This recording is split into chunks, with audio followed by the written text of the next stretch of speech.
ব্যস্ততা, আজকে আমি এসেছি একটা আলহামদুলিল্লাহ। বইতে, যেখানে আপনার মৌমাছি কিভাবে মধু তারা মধু আহরণ করে আল্লাহ ফুল থেকে। তাআলার দেখুন, অসংখ্য নিয়ামতের ভিতরে অসংখ্য মৌমাছি, অসংখ্য মৌমাছি হয় নাকি?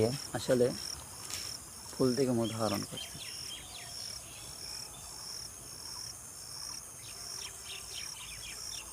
ও, খুব সুন্দর দৃশ্য। এই যে যখনই ছোটোবেলায় আমি একটা কাজ করতাম, যখনই কোনো মৌমাছি এই ফুলের ভিতরে, অর্থাৎ ফুলের ভিতরে ঢুকে যেত, তখনই আমি কিন্তু এই ফুলটাকে ছিঁড়ে ফেলতাম। কিন্তু আমি আজকে আর ছিঁড়ব না, কারণ ছোটোবেলায় আসলে না বোঝার কারণে অনেক মৌমাছিগুলা এই মৌমাছি ধরে আমরা মেরে ফেলতাম, এবং এই ফুল ছিঁড়লে ফসলেরও কিন্তু ক্ষতি হতো, যার কারণে আমরা না বোঝার কারণে এইটা করে থাকতাম।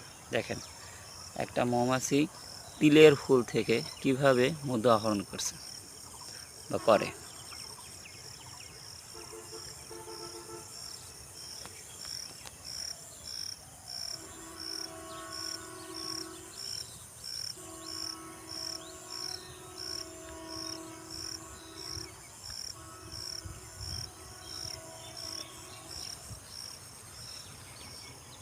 অসংখ্য মৌমাছি, দেখুন, অসংখ্য মৌমাছি।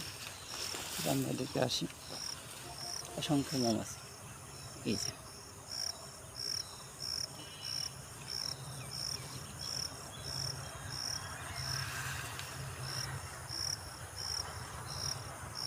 দেখেন, অসংখ্য মৌমাছি ফুল থেকে ফুলে